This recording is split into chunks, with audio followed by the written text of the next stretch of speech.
Hello, welcome back. Today it's all about running adventures. This is where we actually talk about the process, particularly around our location. We've been doing the dungeon today, and we're going to write a dungeon. I have a map. We're going to work through that. I'm going to get you to fill it up with all sorts of interesting things, theme it, all the rest, all that sort of stuff, all that good sort of stuff. And for those of you who are like, okay, so what's the deal here? Well, what I'm trying to do is I'm trying to encourage you to make your own stuff. It's really what this is all about, okay? I've always been sort of pretty hot on that anyway, but now we're making a deliberate effort to do that. I'm going to put up a poll. Feel free to take part in that poll. Grab some food, some drink, make sure you're comfortable, and we will get started in a second, okay? And shouldn't take us too long to get moving. We have about 2 hours.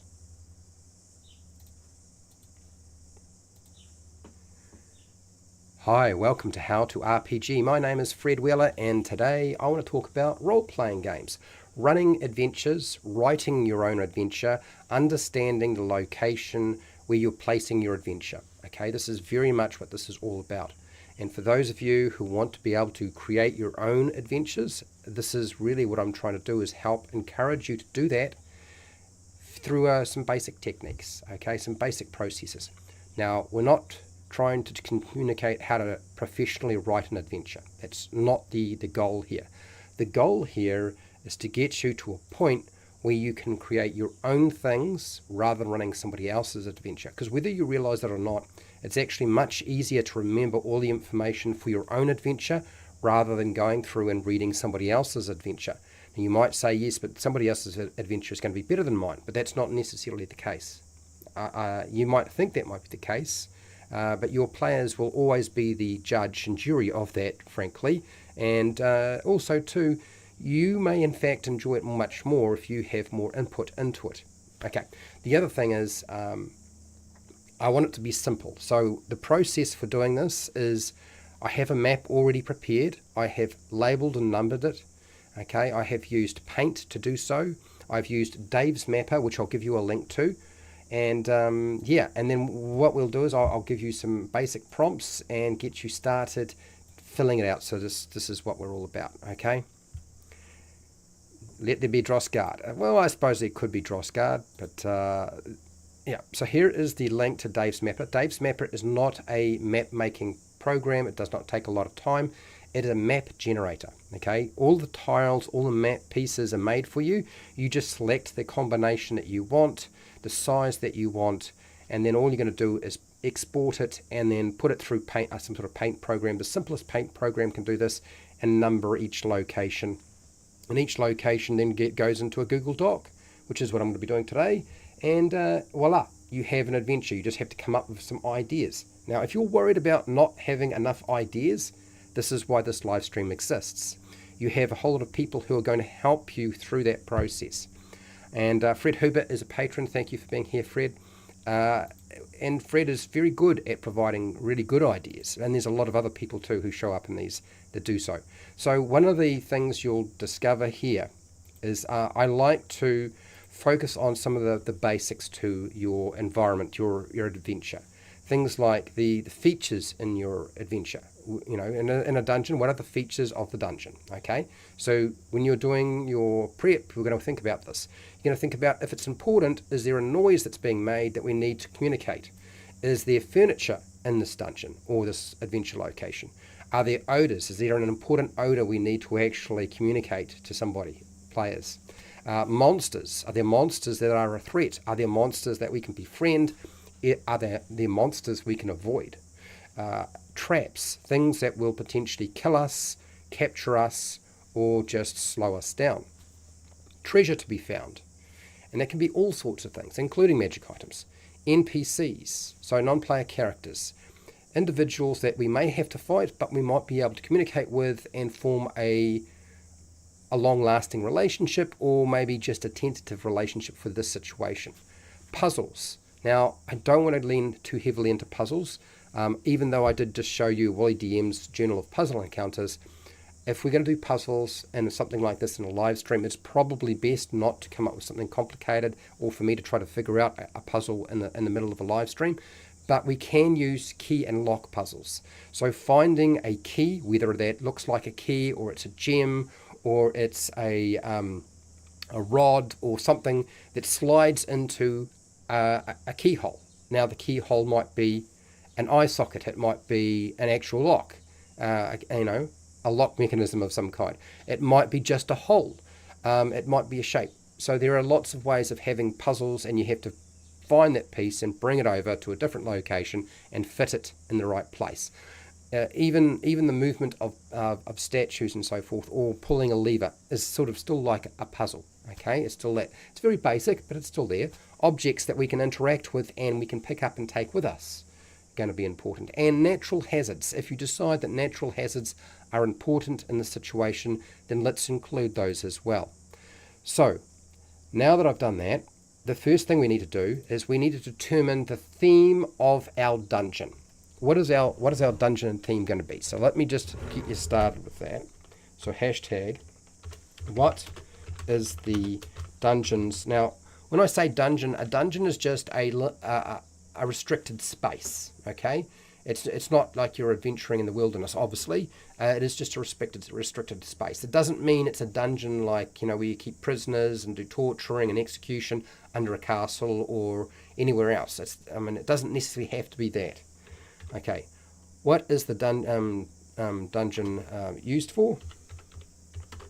Used for its theme. And who, whoopsies, did I just press a button that I shouldn't have pressed? I think I might have. I might have just pressed a button that I wasn't supposed to press. Oh no. Okay. Sorry about that, people. I think I just lost contact with something along the way, and now I have to go and fix it all up. Because I started typing and then I pressed the wrong button. I must have pressed the button that I was... okay, alright. Give me a sec while I just grab that again. Because it's going, which is good. And we just need to get the live stream back up in front of me so I can see what's going on. I will share the Google Doc with you by all means, so hashtag what is the dungeon theme and purpose? Okay, first question. Who owns the dungeon? That probably are things we need to determine first. An ancient lich's dwelling. It could be, hello Pale Rider, it could certainly be an ancient lich's dwelling.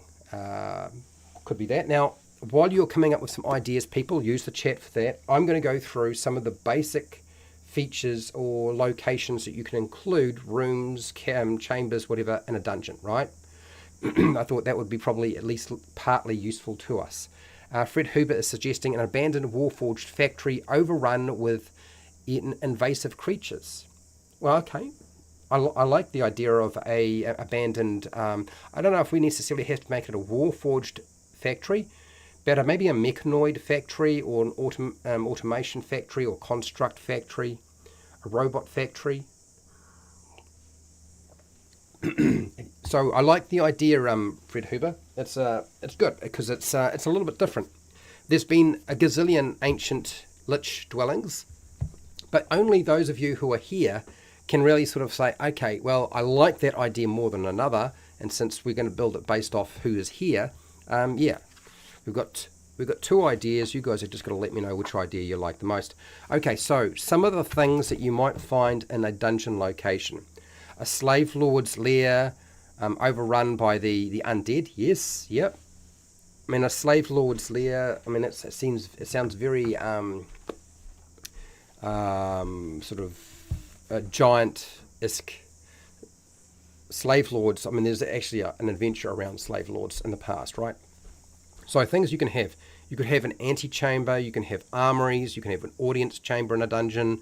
You can have aviaries, a banquet room, barracks, bath, a latrine, bedrooms, bestiary, cells, chapels, cistines, classrooms, a closet, a big huge closet, conjuring rooms, court, like a court place, I like the Warforged idea. You like the factory idea? I actually think the factory idea is a very good idea. I do like it. We also have, you could have crypts, we can have dining rooms, divination rooms, dormitories, dressing rooms, entry rooms, galleries, game room, guard rooms quite often, hallways, kennels, places for keeping beasts, and maybe an aviary, I think we had an aviary before, kitchens, laboratories, libraries, lounges, meditation rooms, observatories, offices, pantries, pens, prisons or prison cells, reception rooms, robe rooms, salons, shrines, a sitting room, a smithy, a stable possibly, storerooms, strong room or a vault, a study, a temple, a throne room, a torture chamber, training exercise locations, trophy rooms, a museum, waiting room, It goes on, wells, workshops. So there's lots of different ideas. It looks to me like we are going to do a Warforged factory or a mechanoid factory that's been overrun by invasive creatures, which I'm fine with doing. So let's work on that. So now that we've determined what we're going to be working on today, let us go with how do we set up, when you're providing your ideas, I want you to look at the map and the location, decide where you think would be appropriate for this to be, okay, and you're going to put the number. So room number, so make sure you number things, room number, and then its description. Okay, it can be very brief. It should be brief. Description, features, noise, odor. It doesn't have to be all of these. Just pick some of the things that are most important. Furniture, traps. We hadn't mentioned anything about traps in a place like this. Would there actually be traps set up in a place like this? Would there be any kind of security system? It might be not so much a trap, but a security system. Do we have treasure? Hazards of some kind. In a factory, I feel like there would be a lot of different types of hazards. Hazards, NPCs with a name and maybe a motivation, so we've got a bit more to work with. Puzzles, simple puzzles, simple. Objects to interact with and carry off, all that sort of stuff. So that's what we're trying to work with. For those of you who've been here and done this before with me, that's what we're trying to do.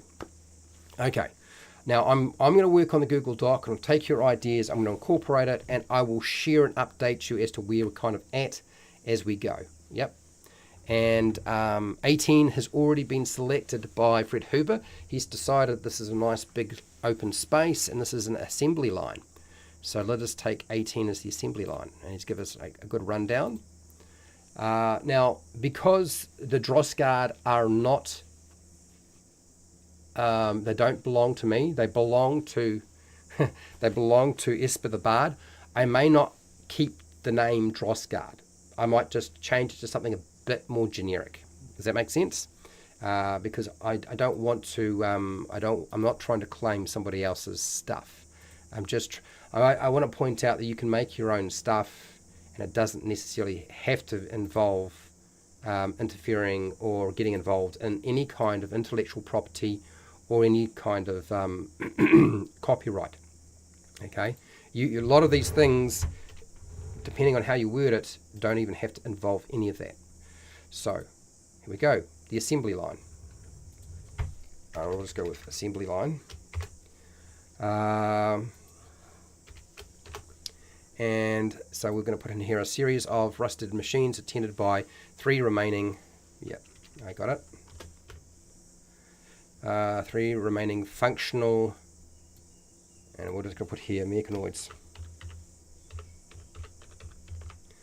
trying desperately to make the machines function again as they also try to remain functional.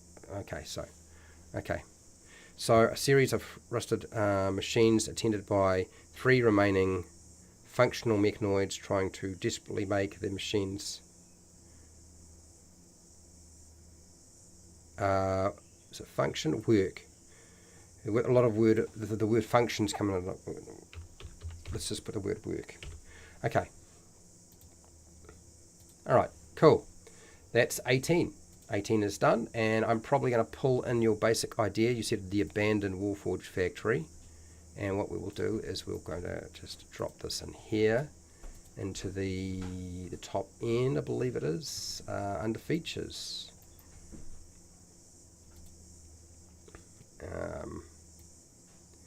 And just a bit of readjustments in the wording.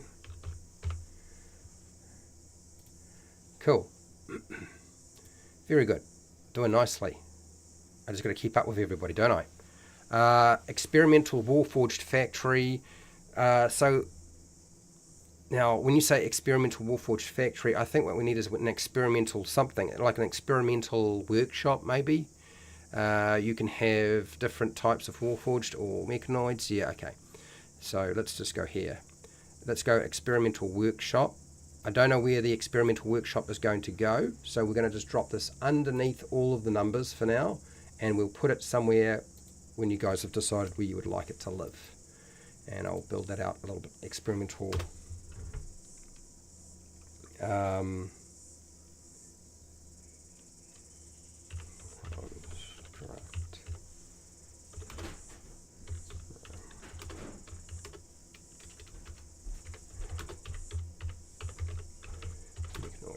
workshop. Let's do that, and I don't really have very much with that, so we'll just leave it for now. Cool. All right, good. One type of Warforged is powered by a black pudding pulsing through its veins. An interesting idea. I don't know where we're going to put that, but let's keep this as a let's keep this as an idea to be used later. Pale Rider, absolutely. Let's put that in here, down the bottom somewhere. Okay, and we just need to place it there, place it somewhere. I feel like this is a very special type of Warforged or mechanoid, so we need a name for it. Okay, if you come up with a name, we're ready to go. 17, you want to be an office. Assembly Foreman's office. Okay. Let's have a look here. Assembly Foreman's office. The undead foreman is still shuffling crumbled papers. Oh, that is amusing. And that is going into 17. All right, let's do this. So you guys, you're all welcome to share your ideas. And I'll try to put them in where I think they can go. And if you come up with something that doesn't quite fit, then I'll let you know. But maybe we can repurpose it in some way. Yeah. So that's what we'll do. Okay.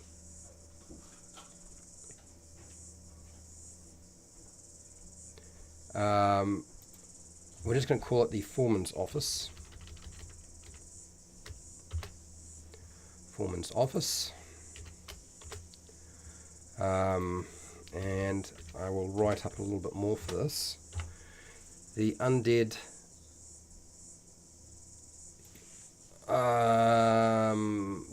human foreman. Let's go human foreman, still shuffling crumbled papers on a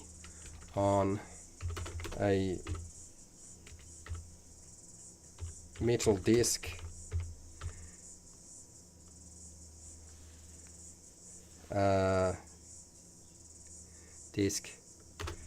next to a filing cabinet. Okay. All right. That was nice and simple. We're not necessarily trying to create a lot of different, you're not trying to create a lot of complexity. Sometimes it's just about just getting the basic gist of the idea and we deal with the rest later. So, 25. This Pale Rider's got an idea for 25. Hello, Peter. How are you doing? Nice to have you back. An NPC gnome tinker or artificer that can be locked up in one of the storage rooms, maybe in room 6. Room 6. Yes, room 6 seems perfectly fine. Let us put a tinker in there.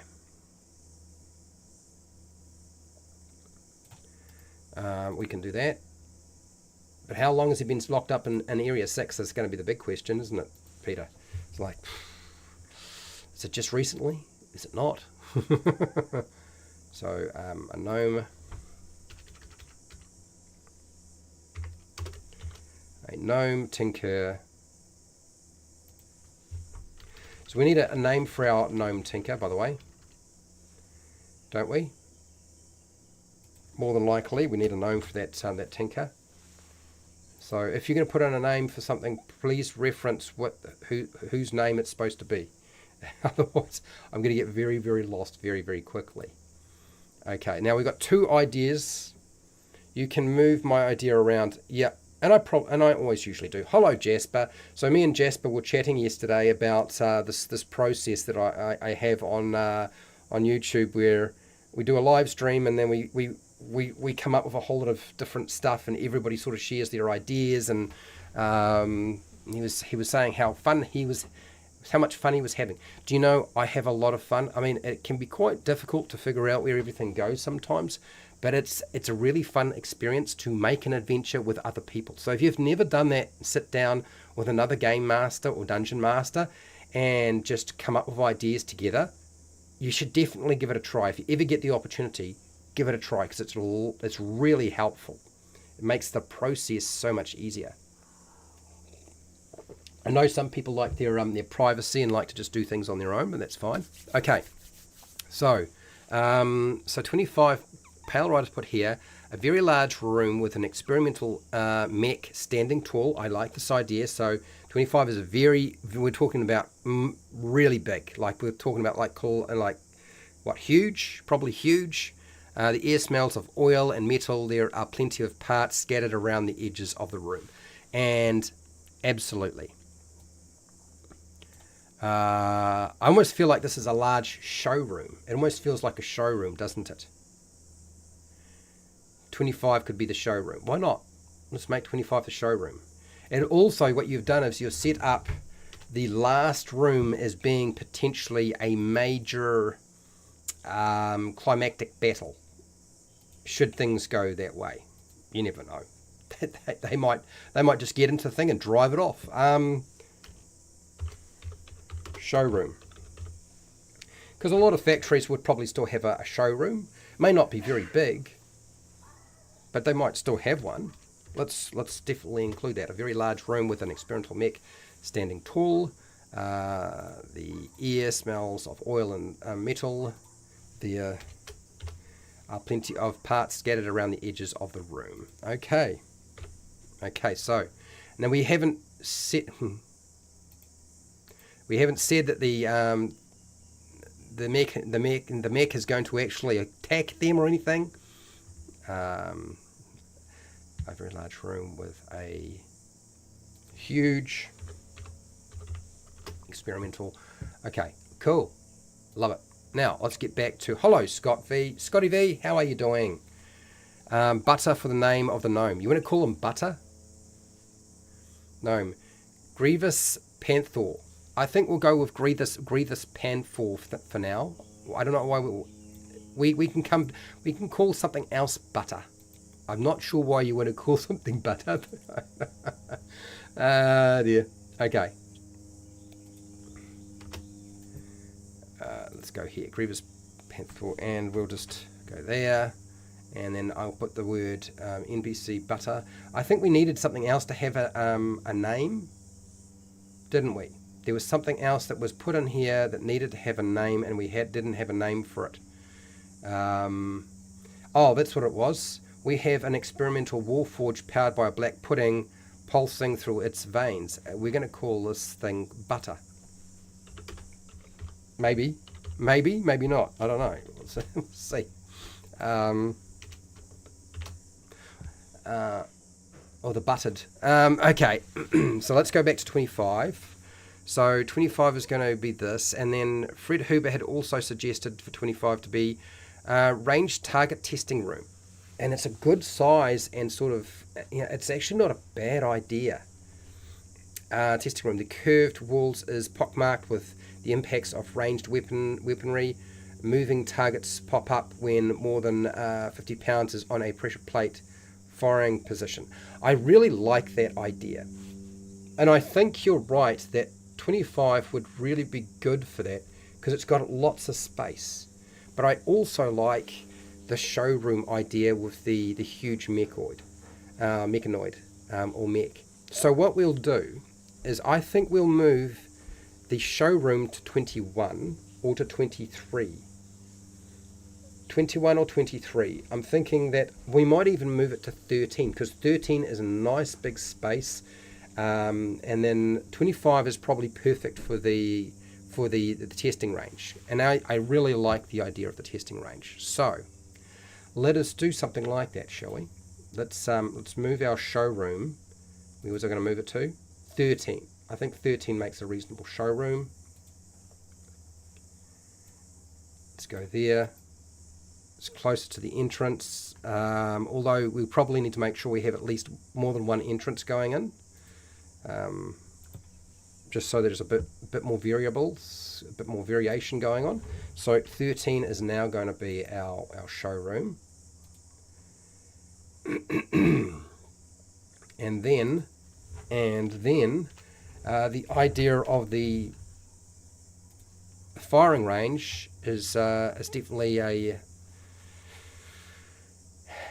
able to be put in. So Jasper, I see what you've said for 19. I'll get there. I'll try not to fall behind too much, but you never know. These things, I do fall behind a lot. That process, it takes time. Testing range.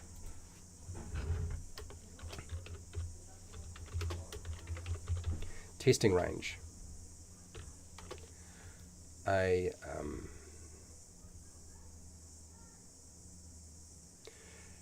So let's do this. Firing position. I think we've got most of it there. I might have to do a little bit of adjustment, but it's mostly there. So 19, you had suggested 19 be an experimental implant chamber, skeletons with various steampunk-like additions. So Jasper, let's do 19. Let's do that. I like that idea. Cool. So 19 it is. 19 is a space that we haven't used. No, it is already, or is it 19? 18, 19. I've put it in the wrong place, or have I labelled this wrong? I've labelled it wrong. Okay, so I just need to make sure I put it in the right place. So, okay, all right, I see what I've done. So it is supposed to be 19. I just put something else in the wrong place. Let's go here. So that is actually supposed to be 19.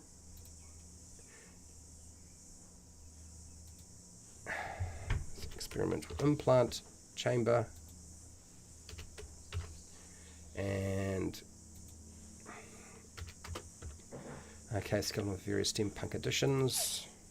Okay, so now the assembly, the foreman's room is actually supposed to be 17. So I just looked at the wrong number. That's what it is. Cut. That is supposed to be actually 17. Paste.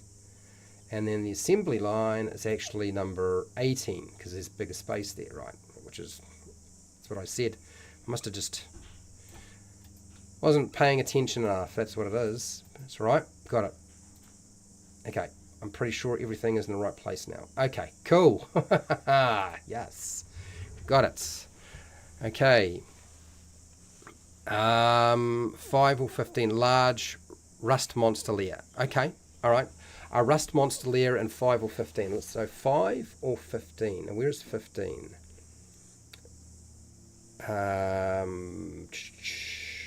15 is quite a large space. 5 is reasonably large in size.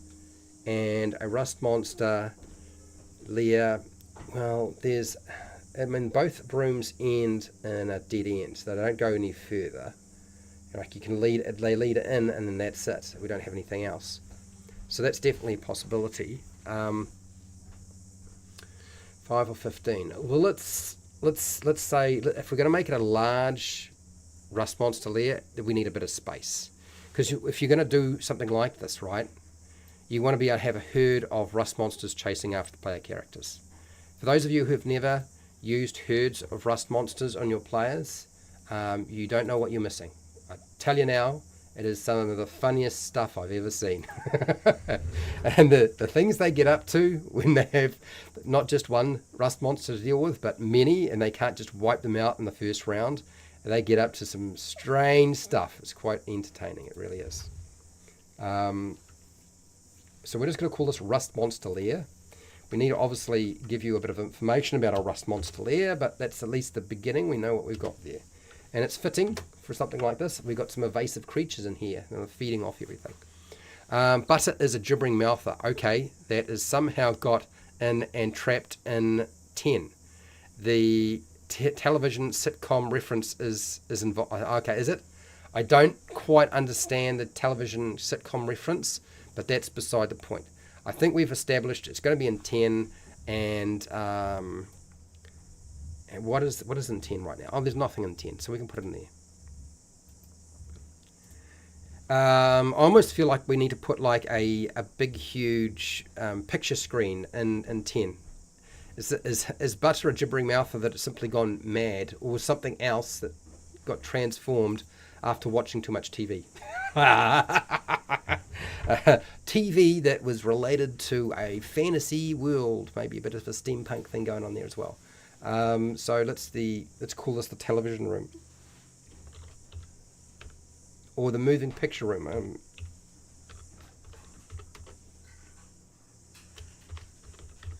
Okay. Butter is a gibbering mouther that somehow got in and is trapped. Okay, we'll come back to this. I feel like we definitely got to do more than this with it. This feels like a prime opportunity to do some really wacky things.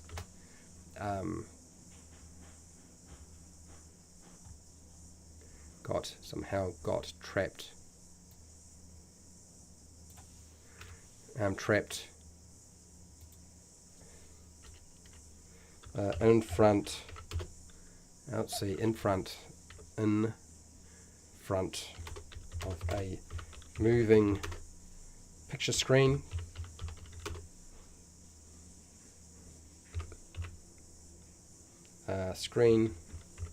And has lost its mind.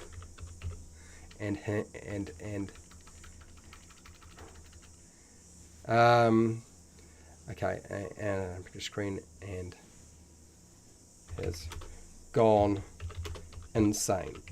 Okay, let's do that. Trapped. We're going to have to make sure all the doors are locked. The doors are locked. You're going to have to open those doors. Okay, Butter is a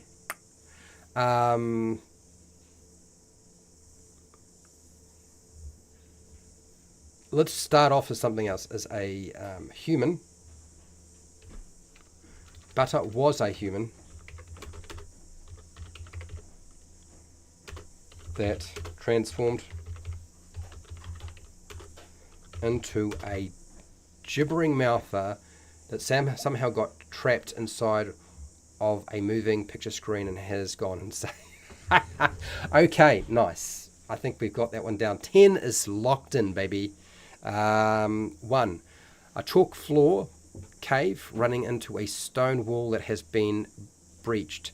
There is a skeleton that has a rough sketched map and some notes of this facility. A large bronze bolt is stuck into the, okay, something like that. I think I got you going here. Now, what Pale has done is really clever. This is one of the things when you're running a dungeon, and dungeons can be quite small, but they can also be quite large. And you know how, you always run into that problem of like, how do you track where they are in a dungeon or a location that's got a lot of different rooms?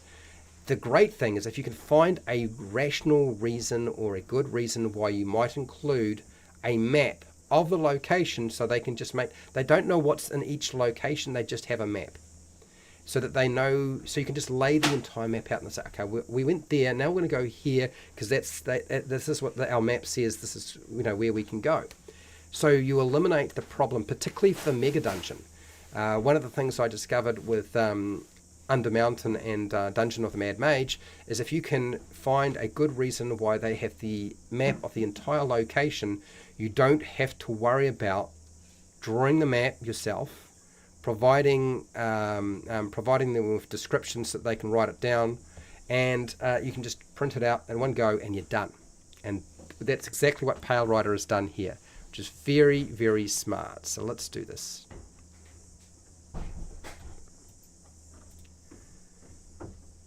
You guys have really gone, you're really working fast today, which is good. Cool. Don't mind at all. Quite happy about that. It is 25 locations, so it's going to be a little bit more manageable. We've built some stuff that's a bit too large in the past. So entrance. We're just going to put in. Oopsies. Why have I got entrance to it in that? Entrance. Chalk floor cave running into a stone wall that has been breached. There is a skeleton that has a rough sketched map and some notes of the facility. A large bronze bolt is sticking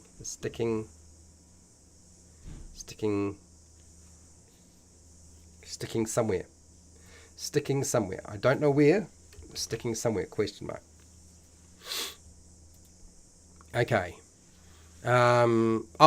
Sticking out of the skeleton's rib cage. I see. I got it. I think I got it. Sticking out of the skeleton's rib cage. Okay, cool. Lovely. Good job. 13. What would 13? Where is 13? 13 is quite large. 13 looks like the showroom. I really do think that 13 looks like the showroom, which is why I made 13 the showroom. Yeah. Hello, Peter. What do you got here? Maybe the Tinker has the schematics for an item the PCs need to complete a quest in the dungeon or outside of the dungeon. Okay, so we're going to take this idea and we kind of need to lock it down to something. We need to commit to something. So Peter, you're going to commit us to something.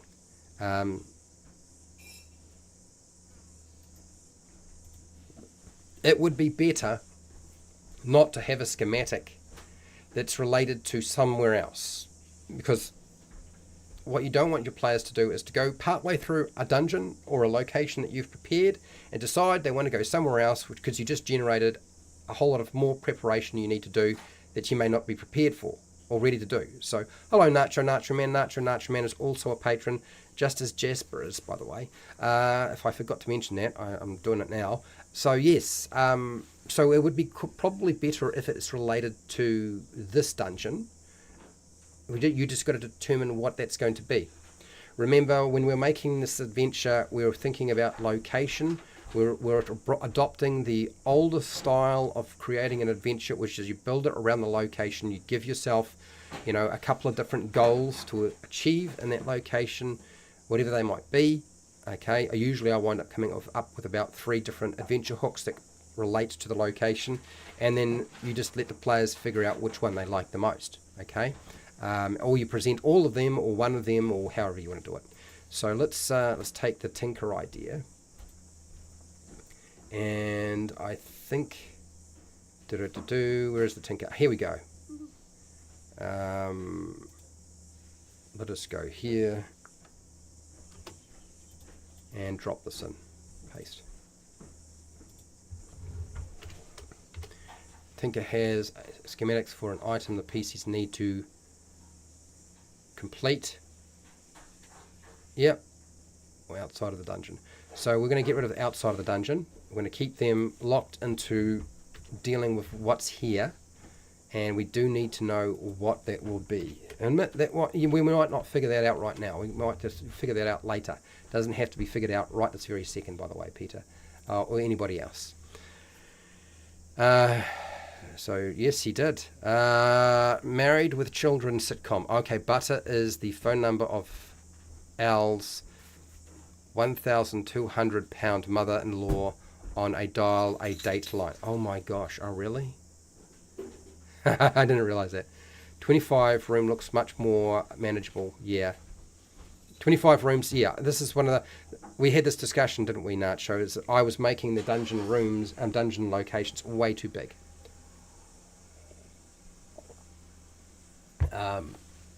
And even when you want a huge mega dungeon, it's much easier to deal with a mega dungeon if you break it up into pieces too. So yeah. 21. 21 is going to be what? Several gibbering mouths stuffed in a large metal warg wolf exoskeleton. I'm not really sure what that's all about. We can use a different creature. We don't have to use the same creatures, by the way, people. If we want to have creatures, we can have creatures, but we don't have to use the same things. I'm going to put that there. I'm going to put some question marks. I'm not too sure what to do with that yet. You've got gibbering mouthers inside metal warg wolf exoskeleton. Warg or wolf? Warg? Warg wolf exoskeleton? Exoskeletons? Okay. That's it's like they're running, they've got their own mechs. The monsters have their own mechs in this place. Oh no. Married with Children episodes. It's a TV room. And it essentially looks like a TV room that you've got accidentally locked in there. There's been nothing else to do. I like 5 for rust monsters. Okay. With 2 having something set up by the mechanoids to keep them contained. Okay. All right. Well, we can move it. And like I said, I'm not really, terribly concerned about the exact location. It's not the end of the world. So we can move that. Let's move that there for now. So where is 5? Where is So I think so there is 5. 5 is not taken yet, but 15 was the rust monster lair. We're going to take that away for now. So cut, and we'll put it into 5. Okay, cool. How are we doing? We're doing all right? Looks like we are. So area 2, 3, and 4 still need to be done. Area 7, 8, and 9 need to be done. 11 and 12, 14, 15, 16. Still 20, 22, 23, 24, 20, yeah, that's right. Okay, no, don't do that. Don't do that. Okay, 24. Okay, so, yeah, we're getting there. Alright, so 12. What's 12 going to be? 12, Jasper has suggested, is a Warforged cleaner bot. Warforged that shoots gelatinous cubes to clean and then sucks them back up. Oh my god. Because a gelatinous cube would not be able to consume or damage the metal of the cleaner. That's actually very, very smart. I love it. Let's do that.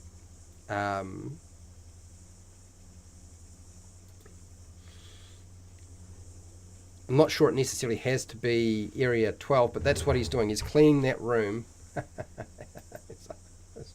This is very strange. So this is...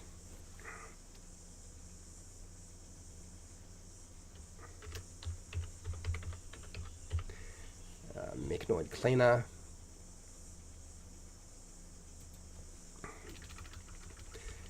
Do we need a name for this mechanoid cleaner that shoots gelatinous cubes to clean the factory and then sucks them back up with a vacuum? What do we call this space though? We don't really have a name for the space he's currently working if it's going to be 12. So yeah, but I like the idea. It's very entertaining. Cool. Dinner time, Jess, but no problems. You go have dinner. As I said before, you got to be careful. You don't want to don't want to interfere with family time, because then you get into trouble. We don't want you getting into trouble. So I'm going to just mark down the rest of these ideas that you guys have got, and then I'm going to update you on the areas that have not been completed yet. Mechanoid power core production. That's area 11. Okay, yeah, it could be that. Remnants of alchemical and arcane laboratory equipment with rare chemicals and boxes marked in arcane script that defies magical reading. Oh, you have eliminated the ability to read something.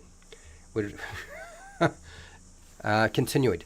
Undead are going through the motions as if production power cores, as if producing power cores, but their equipment is all broken and rusted away. I see. Okay, now I understand a bit more about what you're trying to do with 11, which is also why you're trying to use a big space. It's a production section. Makes sense. Yep, absolutely. Let's make it 11. And there's quite a bit going on here. So mechanoid power core production. Power core production.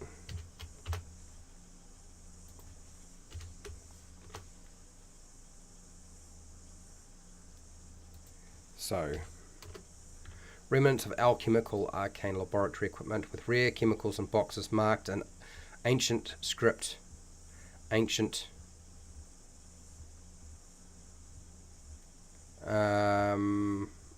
script that defies magical reading. I'm going to take out the defies magical reading thing, Fred. I want them to be able to figure out what the markings are. But we're going to keep going with your other idea here. Undead, the undead. We're going to have a few undead in here.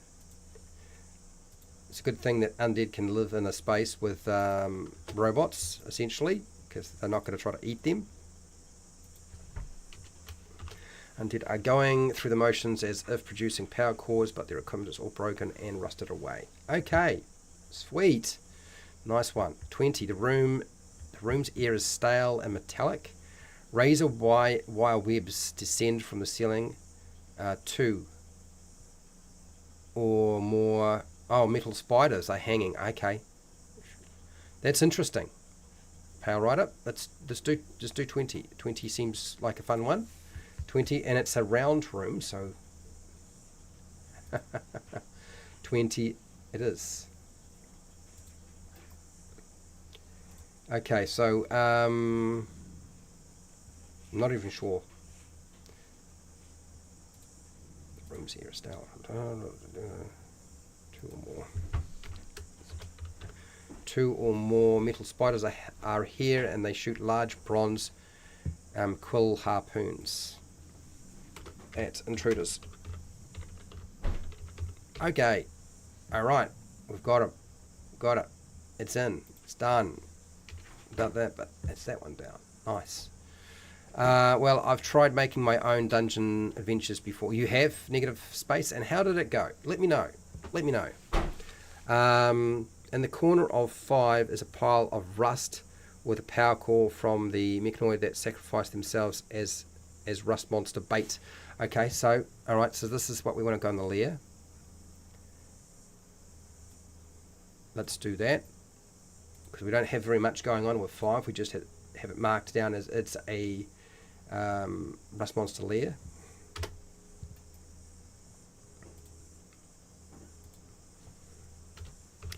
In the corner of room, it's a pile of rust with a power core from a power core of rust with a power core from the mechanoid that sacrificed themselves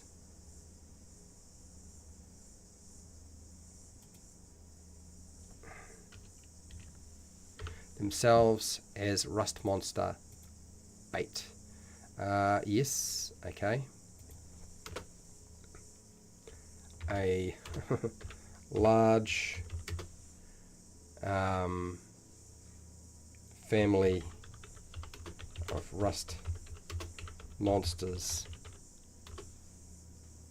lives here.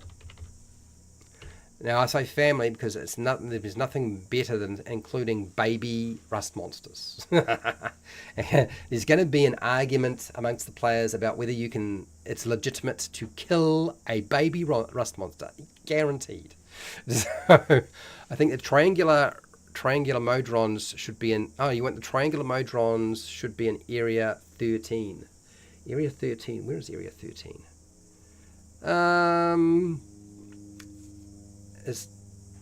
Is it necessary to be in area 13? Because we could use a different location. It wouldn't necessarily have to be that one. And I mean, also too, how many triangular modrons do you really think we need to have there? Triangular modrons. Okay, let's do this. I like including modrons in adventures. I've always found that to be quite entertaining. Triangular modrons. Okay, come back to that. 6 smells of old dead something has 2 skeletons and a makeshift camp in their possession. There are more notes on the facility. Okay. A tri-drone. Yes. Okay. So 6. Hello, ugly weirdo. How are you doing? Nice to have you. Nice. Okay, so let's do 6. And where is 6? No, 6 is already occupied. We've got there's a storage room. 6 is a storage room, so it would have to be somewhere else. Smells of old dead. So we're gonna have to put it somewhere else in here. Is there enough space for a camp? Do you know we could probably use area 3. You could put a campsite there if you wanted. It's pretty close to the entrance. Area 3 could be that. Let's put it there.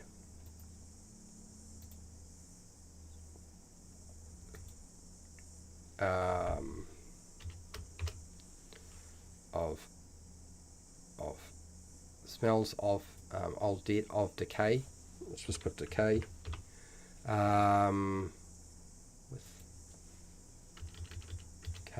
With 2 skeletons. 2 skeletons and a makeshift camp.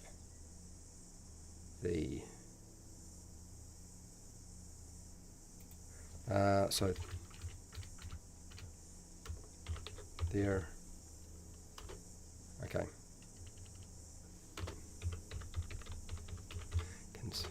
Skeletons have and the skeletons have. Let's just get rid of all of that. Skeletons have, and that's it. Have more notes on the facility. That's it. Cool. Right, got it. Now, Rubble. The players can't decipher the crazy ramblings. Yeah. 6, instead of just notes on the facility, one of the dead adventurer's diaries. Yes, a dead adventurer's diary is probably a good idea. In fact, let's put both. Why have only one when you can have both? Oh my, am I so far behind? I'm going to have to update you guys on what we've done so far for sure. Notes on the facility and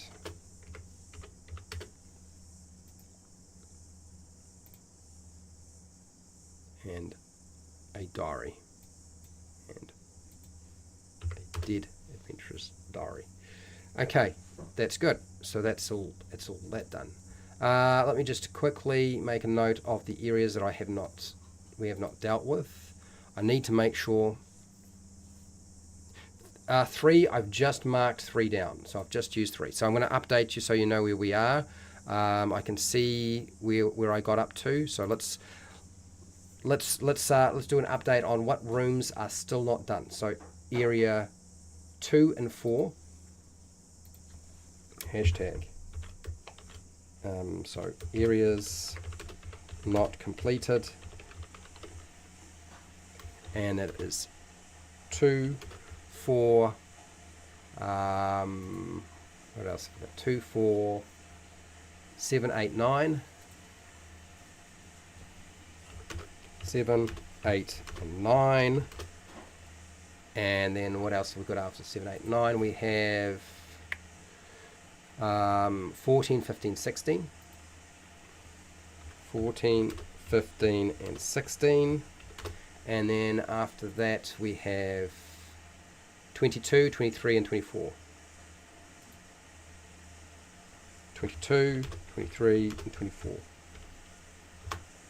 Okay. And based on the speed that you guys have been going at, we're probably going to get this done definitely complete pretty easily. I think today is the day. I like modrons too, so I have no problems. Let's put modrons in there.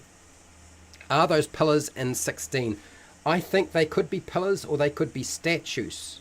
So usually a circle with a star in the middle can represent a statue, a pillar if you wanted to, or something on a pedestal. You know, it could be also, it could be anything you like. Maybe this is a gallery. We could make 16 a gallery. I think 16 would make a really good gallery.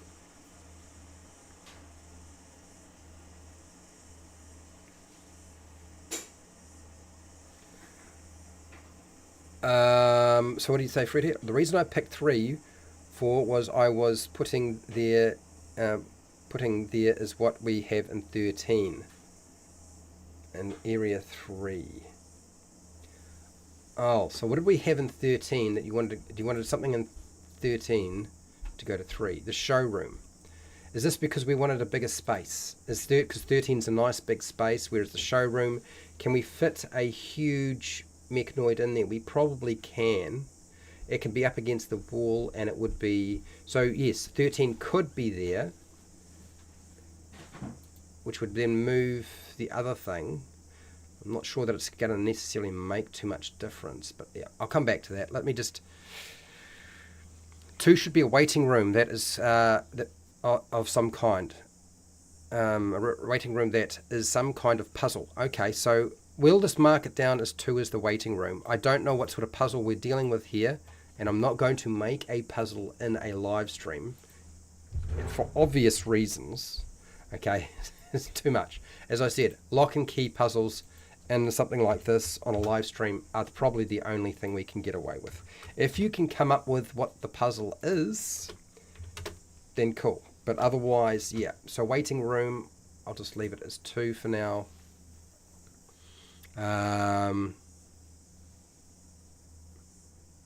16 is gallery showroom room, yes. Okay, so I'm marking 16 down as a gallery. We need to decide what is going to be in the gallery. 16 can be pillars or teleportation pads. Yes, they could be. But I actually like the idea, you said teleportation pads. I almost feel like we could put teleportation pads in any other room as well. Like that would be simple. Public design room. Public design room? Okay, all right, I need to go back a little bit here. So, yes, let's, I like 16 as a gallery. We just need to fill out the information in the gallery. We just don't have any information. Let's do that, and then let me go back and see if I can pick up the other things that you guys were saying before. Triangle 21 is triangle 2, 21. Yes, 21. Now, 21, I believe we've already used 21 as a gibbering mouther stuffed in a large metal wolf's exoskeleton. We don't have to leave 21 occupied by that. We could move that if we wanted to. So if you wanted to have your modrons in a triangular room for some reason, that would still be fine. Do you know what I mean? So yeah, that can certainly be done. Do you have many traps or puzzles yet? No, I don't. We don't have. Nobody's given me any traps to include in here. There's no security system supposedly. Number 2, area 2 would be good to have a security system or some sort of trap. Even area 3 maybe, you know, has some sort of guard room. Maybe that's a guard room. it's a round space. It's big enough to put something like that there. So yeah, no, we haven't got a lot of that right now. I'm glad you're here, Ugly Weirdo. I use a lot of environmental storytelling. So yes. Somewhere there can be a trench, and if anyone stands on it, some machinery reaches up and tries to give whoever is standing over it an oil change. Oh, good Lord. That's funny. Let us take this idea. I don't know where to stick it at present, but let's take that idea. Okay, let's go here. I'm having to backpedal a little bit. I'm moving a little bit too slow, and you guys are moving a lot faster than I am, so yeah. Going to take me a little bit of time just to catch up. I'm trying to, though. Yes, that's that. Triangular. Also, so since you want the triangular room free and accessible, we can certainly make 21 accessible. We could move stuff out of there. 21 has that weird shape area on top. It does. It really does. I'm not sure why, but how about a room that features Goldilocks and the Three Bears? So we're doing a sort of a Warforged mechanoid robot construct factory or facility. So it might be a little out of place. But it wouldn't be out of place if Goldilocks and the Three Bears were robots. Does that make sense, Nacho? I think it does. 3, a room with frescoes of assorted types of mechanicals, the greeting room for sales staff to meet potential customers. The room is a shambles from a battle with the rust monsters near trapped in Area 5. Okay, that's actually pretty good. That's a pretty good rundown on that. So let's grab this. And I am miles behind you guys, so I'm going to have to move a lot faster. Okay, so 3. So Area 3 can be... I'm going to have to move Area... I've got something in Area 3 already, so I'm going to have to move something. It could be Area 4 that it moves to. It could be Area 8 that it moves to. 3, 8... Well... Let's have a look.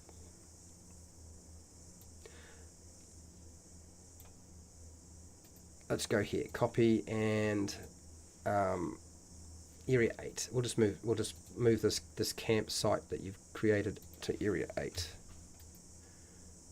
Paste.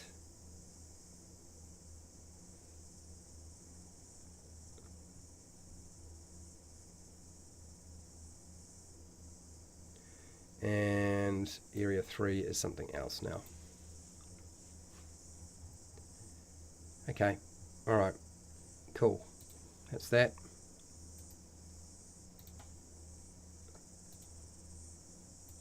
Let's paste that.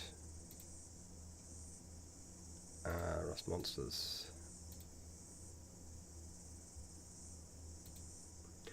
Okay. Trapped in Area 5. Yes, got this. 11, maintenance bay to match negative spaces idea. Okay, a maintenance bay. Alright, Area 11, maintenance bay. Area 11 is, where is that? Now 11 is already occupied, but that doesn't mean we can't have a maintenance bay, because I believe 9 is unoccupied. We can put a maintenance bay in 19. And 9, number 9. Whoa, whoa, whoa, what's that? Okay, that doesn't look good. 9, so maintenance bay. We need a bit of information on our maintenance bay, otherwise it's not going to go very far. The maintenance bay is nice and close to some other things, so that's cool. Maintenance bay, okay, what else we've got here? Do that in 9. You want to put it in 9? Area 9. Well, it could be in Area 9. It could be somewhere else, because I've just filled up 9. This is why I'm moving too slow now. Goldilocks and the Three Bears. We could put Modrons in a room that is the same shape as them. Square ones in square rooms, round ones in round rooms. Negative space. So what we're going to do is, since you're mentioning this, we're gonna put your tri drone into area 21. So let's move whatever's in 21, because it doesn't have to live there. It can live somewhere else. And we'll take this idea that we had in 21, and it can go into a different location. Like area 22 would be fine. We could put it in area 22. Area 23 is a big space. We could put it there.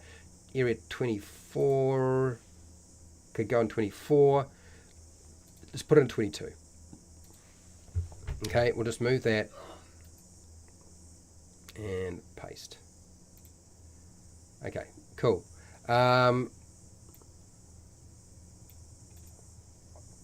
Cut, paste.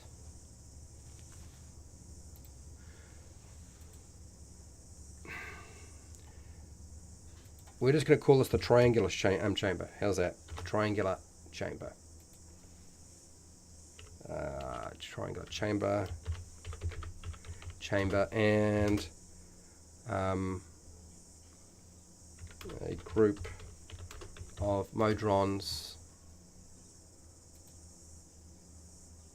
Modrons or Tri-drones are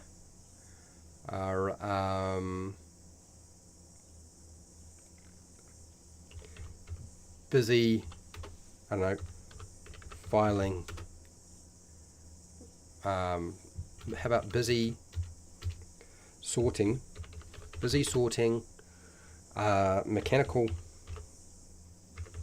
Mechanical parts into triangular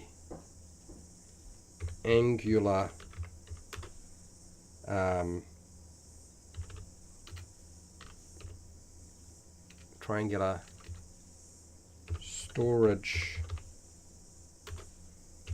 cupboards,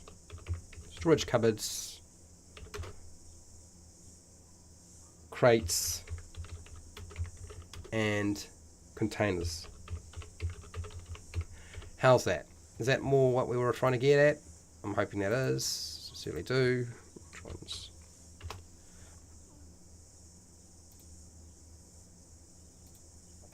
Okay, so that's that bit done. Okay, cool. So 11 is power core manufacturing. I believe 11 is power core manufacturing, but we'll check. Yes, that is the power core production. Okay, power core.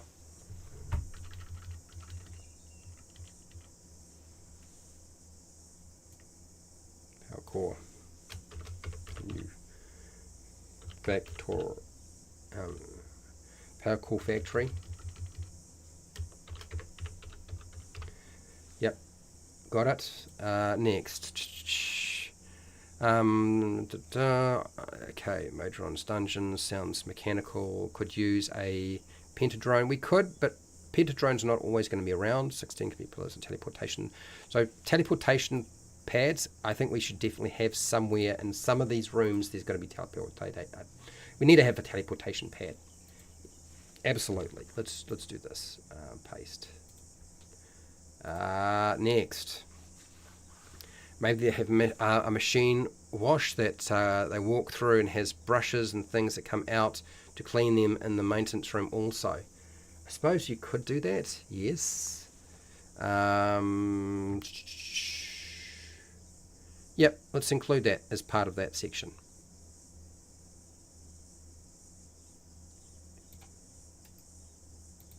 Let us include that as part of our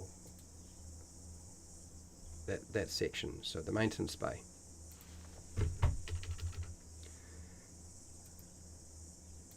A machine wash that a walk through machine wash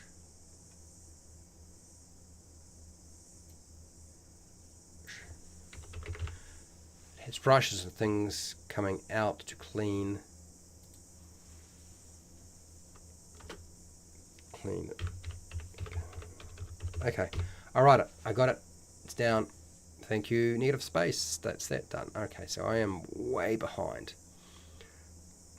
A lot of Red Dwarf, your favourite show. 7 degree needs the power core from 5. Oh, 7. 7. Now, what did you say? It needs the power core from 5.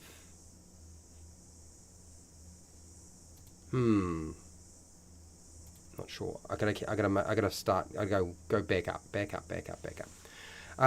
2 should be a waiting room. That is some kind of puzzle. We've already got that. The reason I picked 3 was a yes. When something possibly happens, steam comes out from the ceiling and some lights flash for a minute.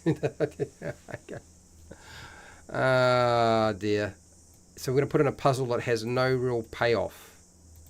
Yeah, that's a lot of extra work for a game master, and it's guaranteed when you put a puzzle in and there's no payoff for the players, and it's a lot of extra work for a game master.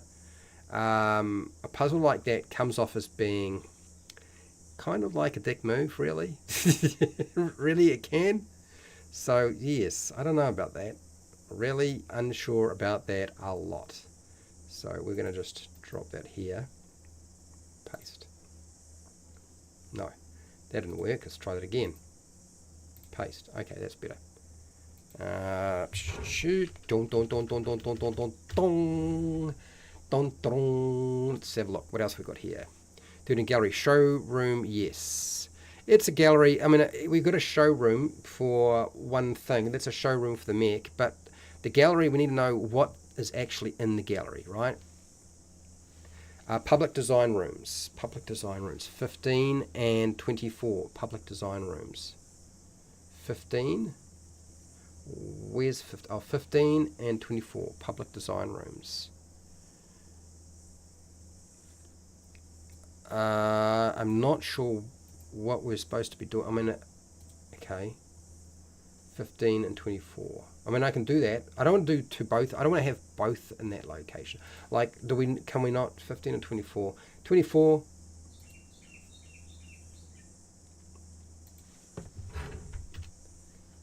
We'll just pick one location. Don't know what that's really going to be, so we're just going to mark it like this. Public design room.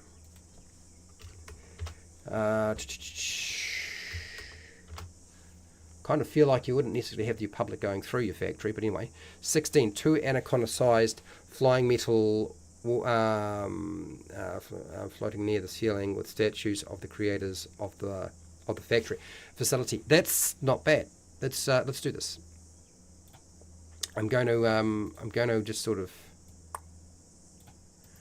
So the first problem we have with 16, if we're putting statues of the creators of the facility, is we need to know what the 4 statues look like, because your players are definitely going to ask that question.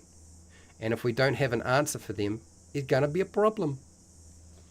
No, you keep going. You guys keep going, and I'll try to catch up. I'll just try to catch up. 16. So if we're doing the gallery in 16, I want you to come up with what the actual statues look like. Otherwise, then I have to do it. 2 anaconda-sized flying metal.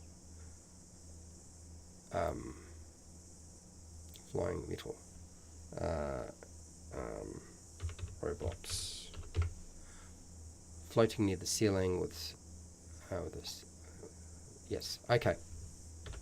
All right. I got that. Okay. Done. Hello, Decado 1628. Sorry it took me so long to spot your name. I am a little bit behind. I'm trying to catch up. When it comes to room 2, please refer to Wally's book or channel. Well, we could, and yes, you can, but I'm not gonna set it up so that if you were to use this idea, you could only use it if you used Wally DM's channel information. There are to be fair, there are a lot of puzzles on Wally DM's website that are accessible for free. But let's try to keep this self-contained, right? Let's keep it self-contained. 4, a damaged teleportation circle currently not working. If repaired, goes to the plane of Modrons. Yes, absolutely.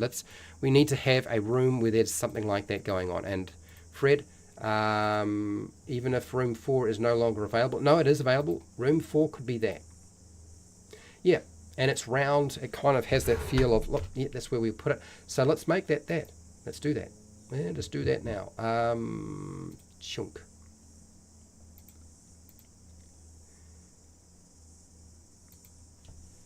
And frankly, I think I'm going to write it up as teleportation circle. Teleportation chamber. Chamber.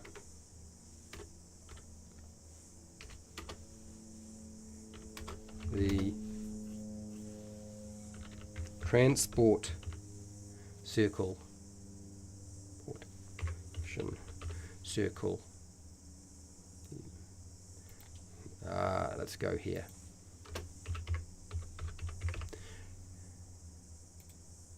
Circle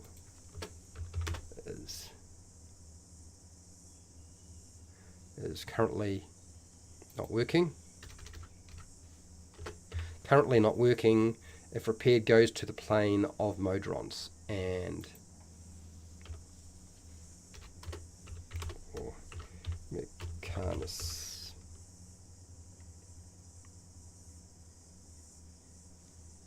I think it's that. Something like that. Yeah, it's probably not going to survive the process, but we'll see how we go. 10, teleportation delivery. Now 10, where's 10? 10 has already got television in it, and somebody who's been subjected to television for too long. An exhibition highlighting famous Modrons through the ages. An exhibition. So I'm not sure where to put that. We haven't got a location necessarily, but it's an idea. And blimey, do we have lots of ideas, and we're finally starting to run out of space, which is great. What we could do is each statue in 16 in the gallery could be a different type of Modron. So it could be a square one, and then a triangular one, and then what's the other ones? There's a few others. That wouldn't be bad. The 16, when standing in front of the statues, will tell you of these accomplishments. Okay, all right, I see. I see what we're trying to do. We're trying to give it a sort of pre-programmed response. It's pretty smart idea. You wouldn't mind a tabaxi? No, you would never feel satisfied, Jasper, with just a tabaxi. You would want a rakshasa and a battle cat, correct? It has to have a battle cat, a tabaxi, and a rakshasa. Okay, so let's take that idea and we'll put it into 16. 16.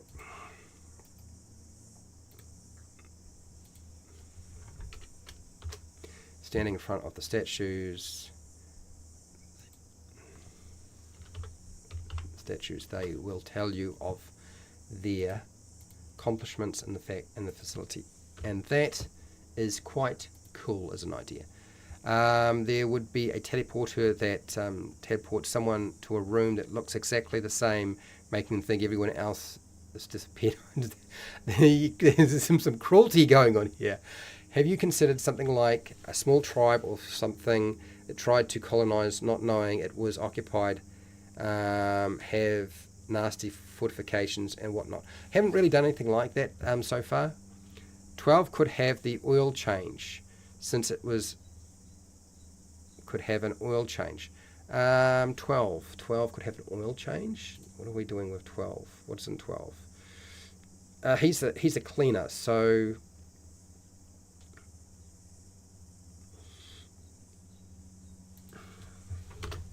there is a oil bath and change machine for... Alright, I think I've got it.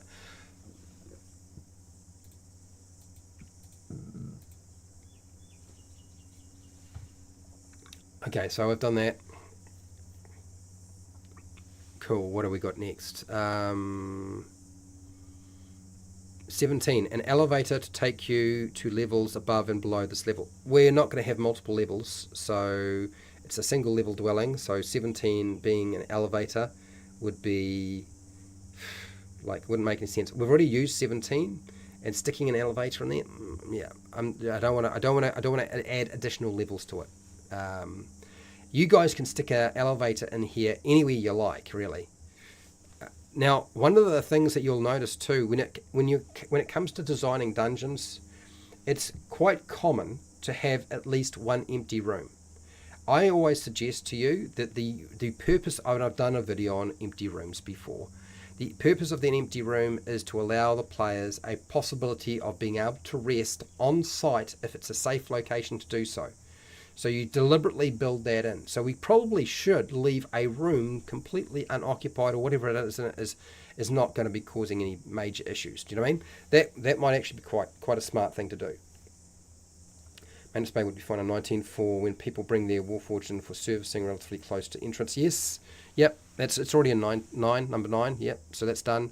Goldie Bear and the 3 mining auto. And 3 bugbears, mechanoids that we returned for defects. So return for defects is interesting. And if they are still operating, even though they are defective, there's opening up the opportunity to do some really whack things.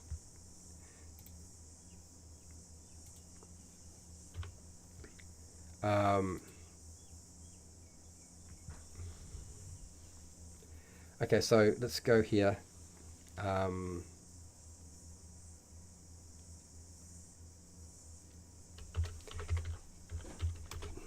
Okay. So let's go here, chatterbox. Mechanoids called Goldilocks and the 3 bears. Return for returns due to defects, and we need to put them somewhere, since it seems like we definitely want to have it here. This feels like this is an opportunity for the players to chat with somebody, so we just need to find a location that is currently not occupied, and there are still quite a few places left to shove it. So it could be in 7. Is 7 going to work? 7 is sort of, I suppose it could go there, or it could go in 14 or 15. What's in 14 or 15? 14, 15, 14, 15. It could be in 14. And then we have 15, and then we have 23. What would 23 look like? 23 is a big space. 14, 15, bugbears. Okay. All right. Let's make it 14. Let's stick them in 14. Done. Alright, moving along. Wandering monsters. An onyx panther creature with 4 rust monsters, tentacles protruding from its back. Yep, so for those of you who are wondering why I highlighted the section on, no, I haven't even shown you that document yet, have I? So normally what I do is I pick some way of including wandering monsters that seem appropriate to a location. So we'll take that idea, I'll deal with that in a second. An onyx displacer beast. An onyx displacer beast. I mean, that's fine. I mean, that's probably simpler to communicate that, and then, yeah. Panther creature, displacer beast. Panther creature, displacer beast. I mean, it can be just panther. With tentacles.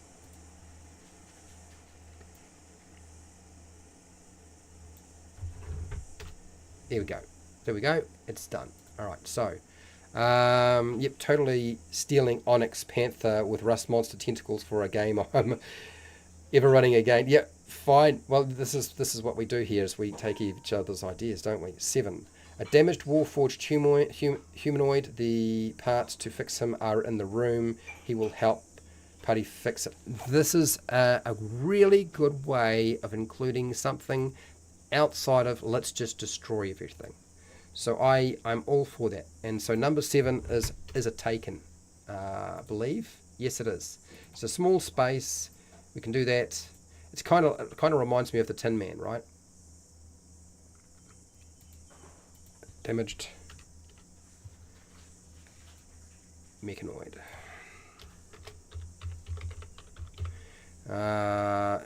And we just got to go here. Done that. The parts to fix him are in the room. He will help the party. He will help the party. He will help the party if repaired. And probably need a name for that damaged mechanoid too. Okay.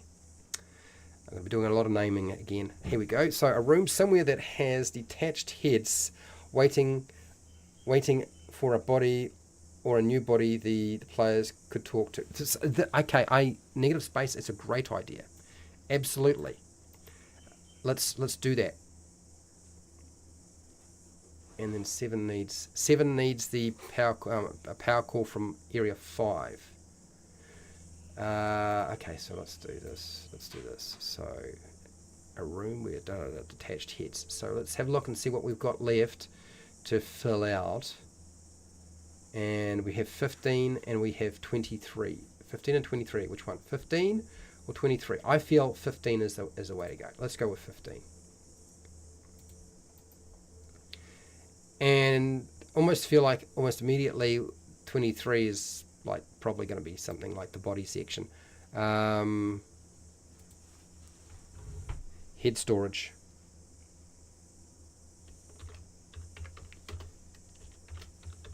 Let's put here head storage.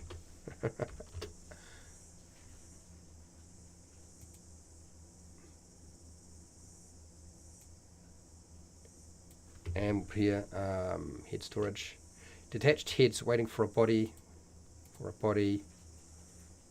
Or new waiting for a new body. New body.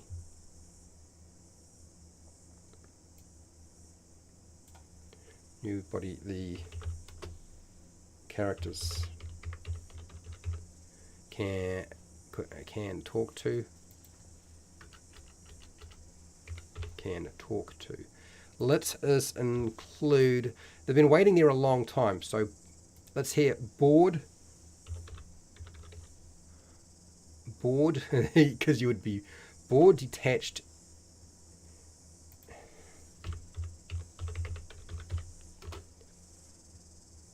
So that's it. That's that one. And then what else we've got here? Power core. Now you said 7, and so 7 is the damaged mechanoid. Parts need to be repair him. Okay. So we need to put in here. So there's a power core in 5. So there's actually a couple of areas that there are power cores, right? So what we're going to do here is the damaged needs a new power core from area 5, or there's another place they could get it from, because you included a power core factory, so area 11. So we've included that. A little bit of a puzzle to deal with. Find this, move this around. You guys have gone a long way, and I feel like I am catching up. Butter was waiting for his mechanoid to be serviced and got trapped watching the looping ads on the screen drove him mad. So yeah, that's YouTube, right? That's YouTube. I would imagine that might be what you're talking about there. Dear.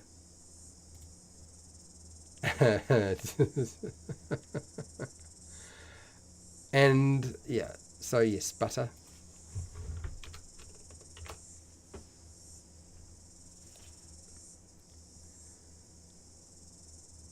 And your idea is hilarious, so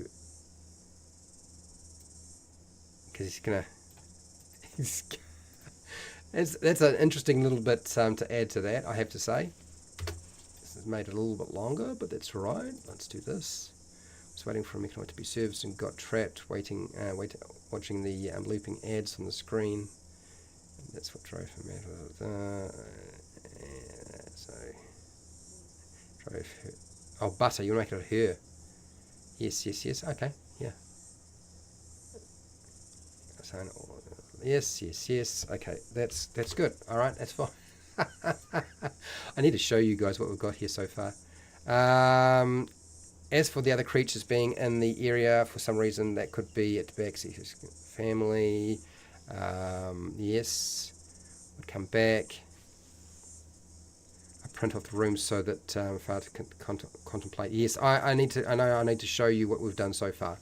Think of a car dealer for the overall vibe of what is needed for a factory. Yes, I get it. Absolutely. Statues of the original four mechanoids that got the company started. Yes, but we need to know what those mechanoids look like. Are the players mind-blowing? Oh, that would be funny. Yes, do that. Let's do that. That would really mess with their heads. The statues look like the characters in the party.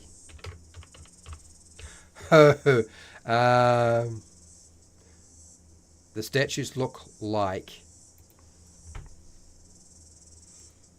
mechanical versions of the characters in the party, player characters. Yes, let's do that. Absolutely, I like that. That's that is going to mess with their heads a lot. Nacho. Gallery is field statues of the earlier models. Could be, yes. No respect for the backseat will act as a mount. I wonder how much to steal from Red Dwarf. Yeah. So, okay, you want to see the list. Bojan Tor. No, if I got your name wrong, I'm sorry. Bojan Tor. Just joined. So it's clear to me people want to see what has been written down, and I get it. I will do that. Okay. So, could be the statues in 16B, statues of the primal elements, air, water, fire, earth. I think we've gone with it's going to be the player characters. Okay. All right. So let's show you what you've done. Let's show you what you've done. I can tell you that pretty much all the locations are completed. And then we can make any adjustments or additions that might need to be done. Here we go. So here we are. This is it. And I just need to make sure I mark on my chat where I'm up to so I don't get lost, because I will. Okay, so here it is. I'm switching over just so you can see. Don't worry about the yellow area. Don't worry about the adventure hooks. If you come up with an adventure hook, I'll put it in. The basic main features, I'll deal with most of that. But we have our entrance. We don't have any information really around the waiting room. What's there? What sort of furniture, what sort of things are there, if anything. We haven't really done very much. It's just marked as waiting room for number 2. The room with frescoes and assorted metallics. It's a greeting room basically for sales. Area 3. Teleportation chamber is 4. The rust monster lair is 5. The gnome tinkerer has been locked in the storage room in 6. Damaged mechanoid that needs repairing is in 7. The makeshift camp is in 8. The maintenance bay is in 9. The television room is in 10. The 11 is the power core factory. We haven't actually got a name for 12, but there is a mechanoid cleaning with gelatinous cubes that's firing out and then sucking back up with a vacuum cleaner in this place. I don't know what we've actually marked that room as being as 12. The showroom with a huge experimental mech is standing in 13. We have a chatterbox mechanoid called Goldilocks and three bears. Returned due to defects in 14. We have head storage where they can talk to some bored mechanoid heads that are waiting for a body in 15. 16 is the gallery, which we've nailed down. 17 is the foreman's office. 18 is the assembly line. 19 is an experimental implant chamber with skeletons with various steampunk additions. 20 is the room that's got stale air, basically razor wire and metallic spiders in it that shoot out quills and harpoons. The triangular room is 21, and that's a group of modrons, tridrones that are busy sorting through mechanical parts in a triangular storage containers and so forth. 22 has got gibbering mouthers stuffed into a metal wolf exoskeleton, or several of them. I haven't got anything else, just that's what's there. 23 is not actually dealt with. 24 is just marked down as a public design room, and 25 is the testing range for firing stuff. So for those of you who are wondering, what can we fire? Yes, this is a testing range. We've got a couple of ideas I have not positioned anywhere. We've just got them, so they could still be planted somewhere else at some point. I just haven't dealt with that yet. And yeah, that's what we've got. You've done most of the work. Honestly, she's almost done. She's almost done. Not bad. You guys have worked very fast. Anyway, back to where I was. I'm going to drink some water. I'm going to catch up on the chat. I'm going to try to anyway, and we're going to sort out the rest of this. So now that you know what we've got here, quite often I incorporate some of the ideas that don't make it in, that wind up below the numbers. I incorporate some of your ideas into other locations with other stuff. Sometimes I do that off screen. Maybe I'll do it here today. Maybe I won't. We'll see. Okay. All right. Drink of water and catch up. Negative space. The puzzle could be really simple by moving some shapes around on a wall to make a particular pattern or picture. That would probably be pretty easy, making it at the design of the company or something. Okay, all right, so let's take that concept. I'm just going to drop it into my notes, and really we need to nail it down to what it's going to be. If we're going to include a puzzle somewhere in a place, okay, we need to make sure that it's simple enough to deal with. So yeah, moving parts around, or just picking up, even picking up broken pieces from a sign could be a puzzle, and then putting them back into the place gives you an idea of what the place was called. Like, we don't even have a name for our mechanoid, warforged robot factory anyway, so that'd be quite good.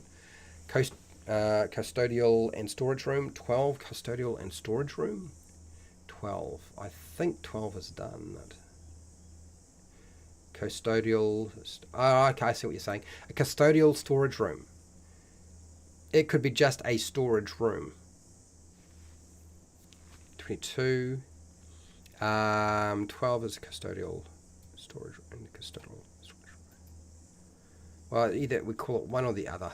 Let's just go here, storage. Bumsies. Let's try that again. I'm getting out. Let's just call it storage room. It's probably easiest.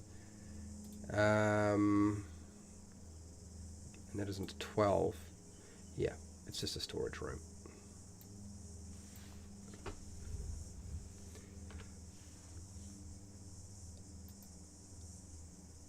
Okay, paste.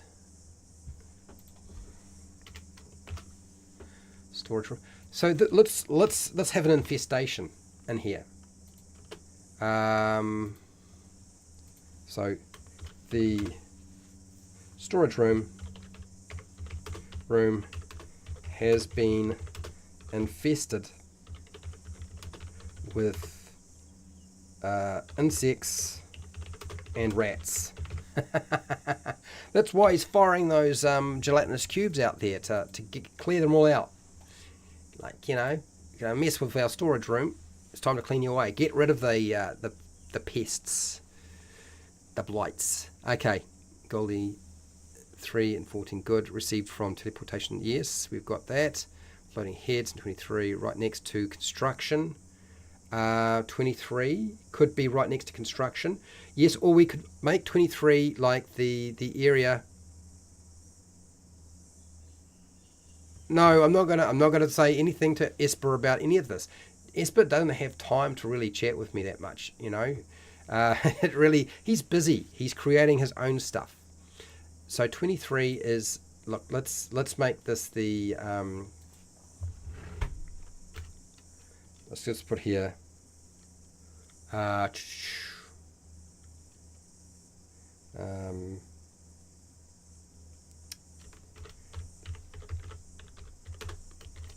make it the mechanoid racks. Let's just call it mechanoid racks and storage for mechanoid bodies. You need somewhere to put the bodies and legs. Bodies, legs, and arms.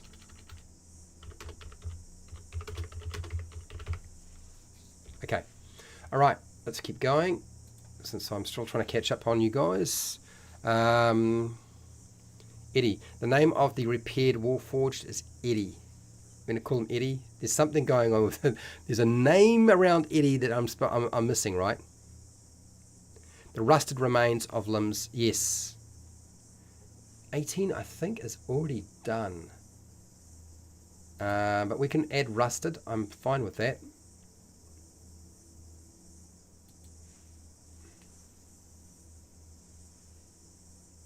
For rusted.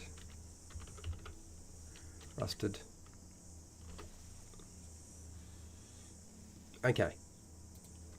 Cool, I've got that. Eddie is supposed to be, I believe you're naming the fella that getting repaired, right? I'm pretty sure that's what Eddie is supposed to be. So where are you? No.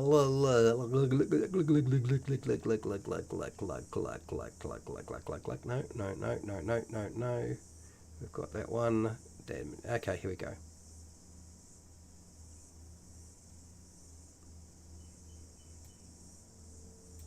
Fix Eddie.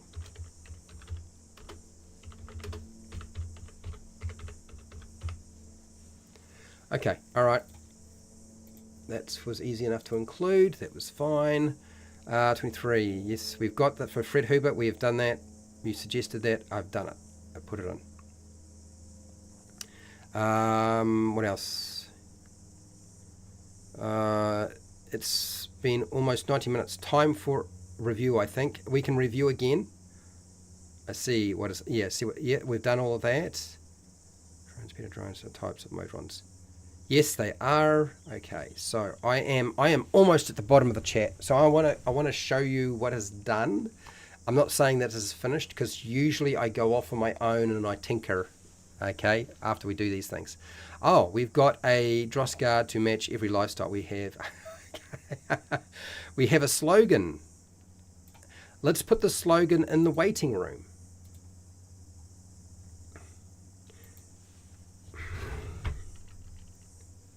A broken sign is scattered across floor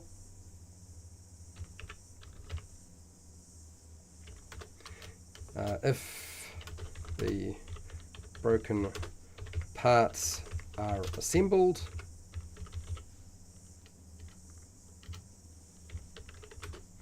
they say, and let's take your idea here. Let's put that right there.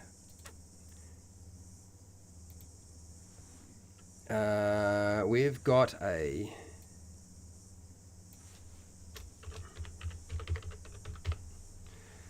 to match every lifestyle. Yes. Okay. There. Waiting room is where we put the puzzle. Dun dun dun. Cool. 12 is the control center for the facility. 12. Now, what was in 12 already? It could be the control center, Jasper. I think maybe we make the foreman's room the control center. Does a control center need to be large? And I think we've got all of our areas pretty much filled out now, and it's just about refinement now. So I think, since 17 is foreman's,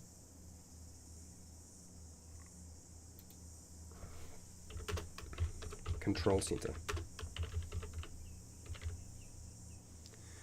Okay, let's do it. Let's put it there. Let's make that. Factory name. Okay, so we've got a factory name, so let's put that under features. I'm kind of going backwards a little bit, but we're doing all right. And under features, let's put that there.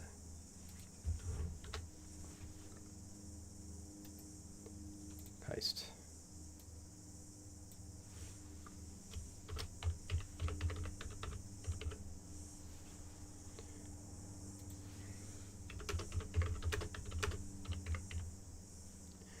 Main name of factory or facility.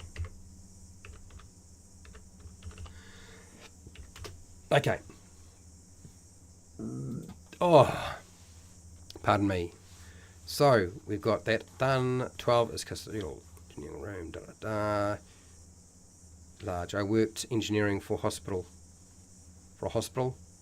You reckon a control centre needs to be large? I suppose it could be. A room with frescoes of sorted types of mech. So reading rooms for sales. So we've already got that there. 23 base parts construction. Okay, let me go back to the document and show you what is in here. Okay, so you can see. And frankly, I think we've done pretty well. I mean, as I said, it's mostly around refinement. What I think we need to do though is you need to come up with 6 different types of creatures, or less than 6 types of different creatures that might be considered wandering monsters in a location like this. It's clear to me we've made sure there are no places you can really stay and rest in this location. So there is no, I can rest up in an empty room. Okay, so I think we've kind of established that by what we've done. But we could definitely do with some random constructs or creatures that we could use. So swarms of insects might work. I don't think a Yeti would be appropriate. Ice mephits don't really sound like it makes sense. Swarms of bats, probably not.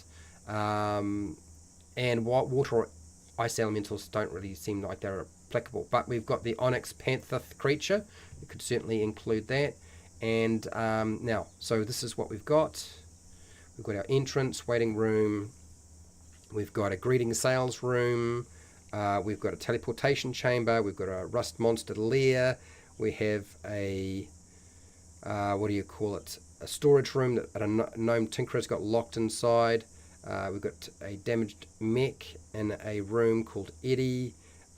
We've got a makeshift camp in 8.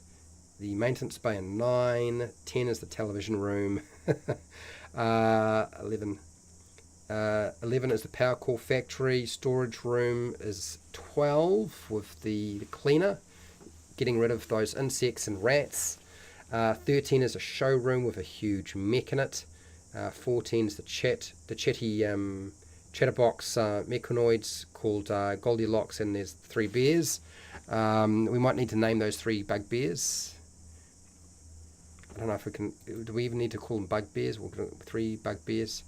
Head storage, detached heads you can chat to that are bored. Gallery is 16, that'll really mess with our players. Foreman's office and the control center is 17. 18 is the assembly line. 19 is experimental implant chamber with a steampunk skeleton. 20 is a room with the spiders, the metal spiders and so forth. With the quills. The triangular room is where a group of modrons or tridrones are busy sorting mechanical parts. 22 has just got several gibbering mouths stuffed into large metal wolves. We haven't really determined what that room is. We don't have anything here for 24. So this is possibly a solution. Let me just see. Have I just done something stupid? Yes, I probably have. 24. So 24 might be the solution here. If we need to have a whole room as a control room, the controls and the wires, yeah, it could be that way for sure. We could do something like that. I think what we will do, I think what we might do instead, though, is instead of worrying about linking it to that room, let's link it to the room that we haven't really established. Now, the control room...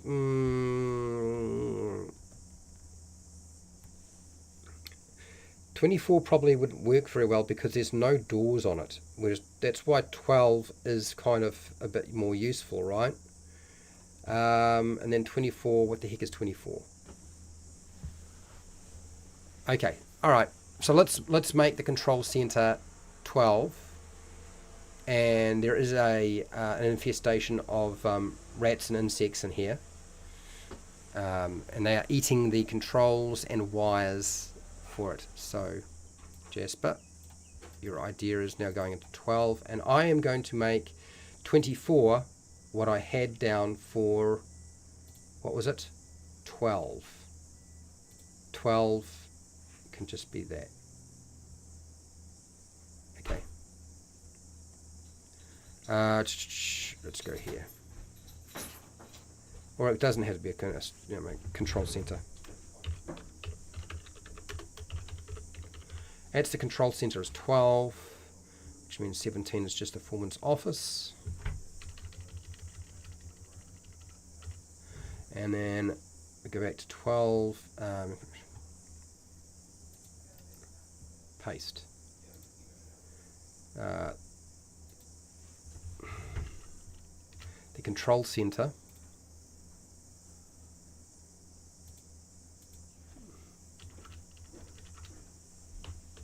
control room for the facility.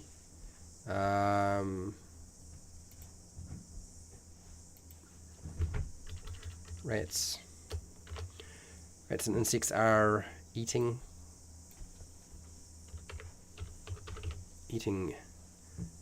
the controls and wires.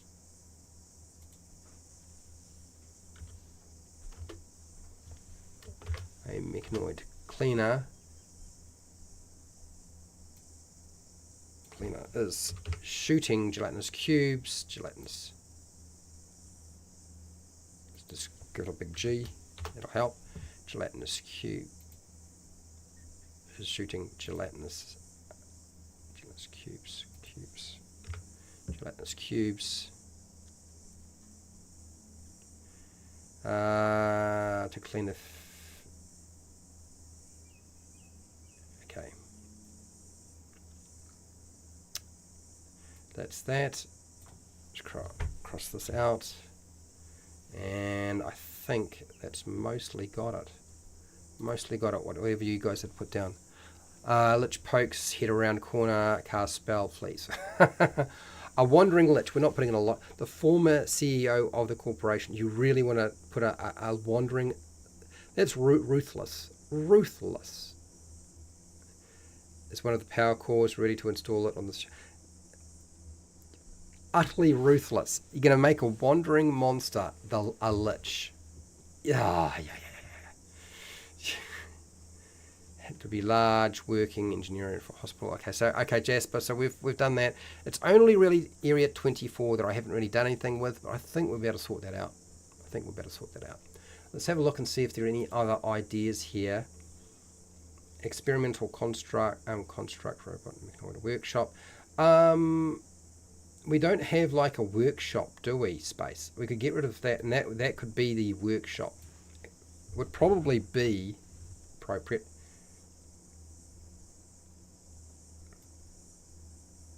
That would be appropriate. Let's do this. Cut. Paste. Experimental.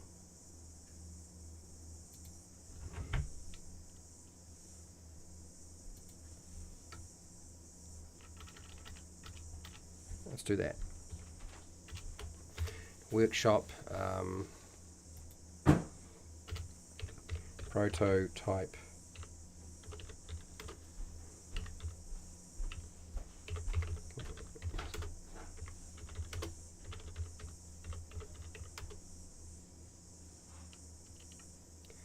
Okay, I think I've got that down.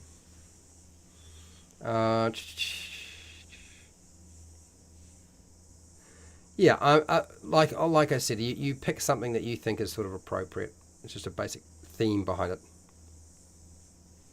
This is definitely a challenge. Yes, I'm not going to dispute that putting a lich as a wandering monster is not a challenge. You're quite right. It definitely is.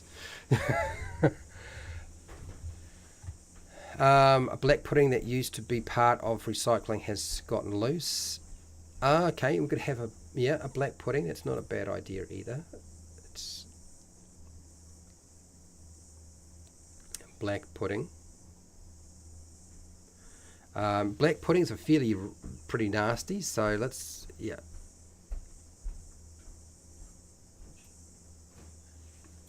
black pudding.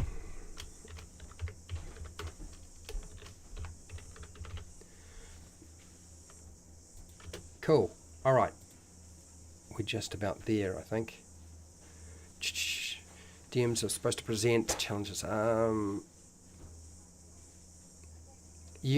Oh, I see. You're trying to name the lich that is the CEO, Esper, the Bard, basically Esper. I see where you're going with this.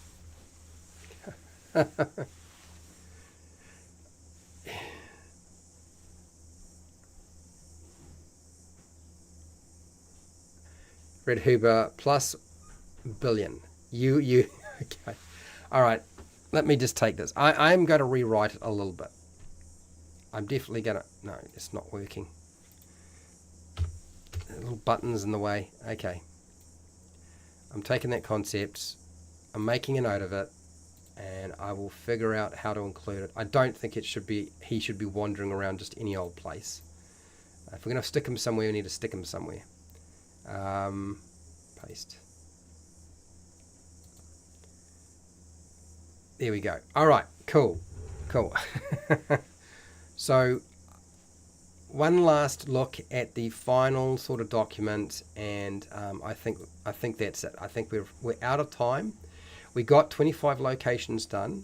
It's still obviously not finished, but I will sit here and work through it when I get an opportunity to think about it a bit more. But yeah, that's the plan. So this is what we have. I've still got a few things to deal, but I will sort the rest of the adventure hooks out. I will sort out the main features. We have all our locations nailed down now, and most of your ideas I've been able to incorporate. There's probably a little bit more detail I need to provide, but don't get too carried away when you're providing details for your adventures, because you're never going to remember any of that stuff anyway. A picture could be pretty easy. Yep, so we've already done that. We've actually got that done.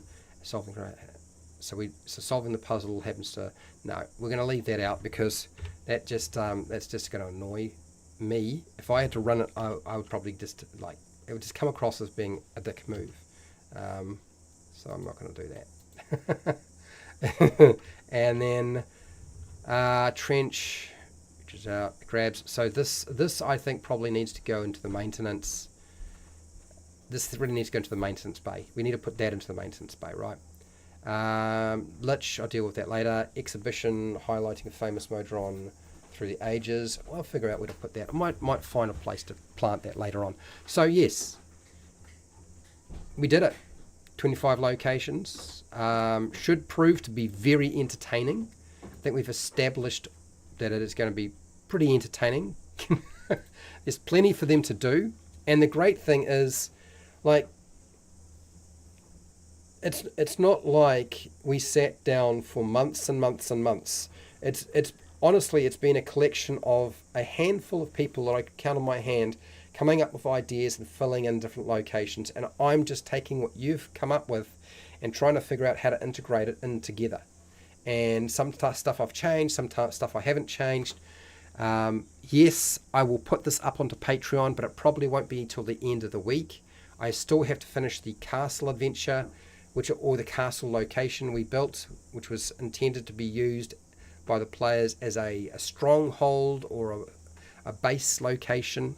So yeah, put them in 11 if possible, to see if being different from the other undead. 11. What was in 11? 11 is the power plant place. Oh, I see. Okay. I see. Because he would... that's an interesting way to look at it. Because they're trying to repair that. Like, aren't they trying to do... Isn't that like the place where the power cores are? And they're trying to get that back online? Didn't it undo the motions of producing power cores, but the equipment is broken and rusted away? I'll figure it out. That kind of makes a lot of sense, actually. Jasper, you've done a brilliant job. So has Fred Huber and many more of you. You guys have done a fantastic job. Just acting more randomly. I'm going to end this poll. We will, of course, be back next week to do another one of these. I will produce a map, and you guys will get the map. I'm putting all the maps in advance. So Pale Rider, if you're still here, I'm putting all the maps onto my Discord group. Okay, for those of you who are unaware, that's where I tend to put it. And I will give you I guess I'll give you a link to my Discord if you don't already have it. I think most of you who are patrons do, because I send it out to you quite often. But I will make sure it is available to you and that you can use it. Or jump onto it if you want to. And if you don't want to, that's fine too. Invite people. This will be limited time, so yeah, I have got a 7-day limit on all of these links that I use when it comes to inviting people to Discord, just because I've had some bad experiences in the past. So there we go. There it is. It is down. She's away, and there we go. Nice. So yes, like I said, next week we'll come back. We'll do another one. Next week is probably going to be a little bit different. So we've been used to seeing a top-down version. Yeah, I know. You did show up in Discord, Fred. I do remember. So we've been doing a lot of top-down maps and building the adventures for those. So far we've done a cave location, an ice cave. We've done a town. We've done a villain's lair, which was a red dragon lair. Today, we've also done a castle. Today, we've done a dungeon. Next week, we're going to do a mine. So I'm going to provide a map of a mine, but it won't be a top-down view of the mine. It will be a side cut-through view of the mine. Okay, so it's a different way of thinking about how you lay out your adventure. So it's more vertical and less horizontal in nature. Does that make sense? There's a lot more verticality to be dealt with. And that's the nature of a mine anyway. So I'll be using a side view of the mine for doing that. So that's what's going to happen next week. Mine. Just do some mining. Let's need a mine adventure. Okay, I'm done. I'm out of energy, and you guys have got other things to do, and so do I. So I'm going to say what I've been saying for a while now, and that is, look, huge thank you to everybody who showed up in the chat. I do appreciate it. I want to thank my patrons specifically because you really do make it possible for me to keep running this program over and over again and changing it each time, doing something else to it. Every time I run these things, I add a few more notes to what I had before, and sometimes I try to cut those into edited videos, but also I try to present that information while we're doing the live stream to help you gauge what you want to do with stuff. Yes, and then try and include everything as much as I possibly can. So we'll be back next week to do a mine. I want to thank everybody who took part in the poll, everybody who's been watching and listening, but particularly those people you want to do it. We've done a Beholder Lair before. We could do another Beholder Lair, but let's call it something else. Okay, let's not call it a Beholder Lair. Let's call it something else. So thank you to everybody, all my patrons, everybody who's been watching and listening, taking part in the poll. I appreciate that. So have you made your own dungeon adventure before? Yes, 29%. No, 20%. Those 20%, you can do this. It is possible. And just watching 10% out of 20 votes. Cool. So thank you to Negative Space, Fred Huber, Jasper, and Jasper. Maybe next time there'll be some cats involved, okay? You never know. It's always possible. Did I say Pale Rider? I think I said Pale Rider. I did think Pale Rider, didn't I? Did I? Bojan Tor Javel. I think it's Bojan Tor Javel. Also Decado, 1628, thank you for being here. And if I've missed you, it was not my intention to miss your name out. Ugly Weirdo, forgot about Ugly Weirdo. Nacho Man was here as well, so thank you for being here. And look, wherever you are in the world, whether it be the morning, the afternoon, the night, or the wee early morning, please look after yourself, your family, and your friends. Be nice to your neighbours. And hey, maybe next time you can actually make your own adventure rather than going and buying somebody else's adventure and then having to read and prepare it all. Maybe you could just do it yourself. And hey, till next time, keep rolling those 20s. And I forgot Scott. Scott, thank you.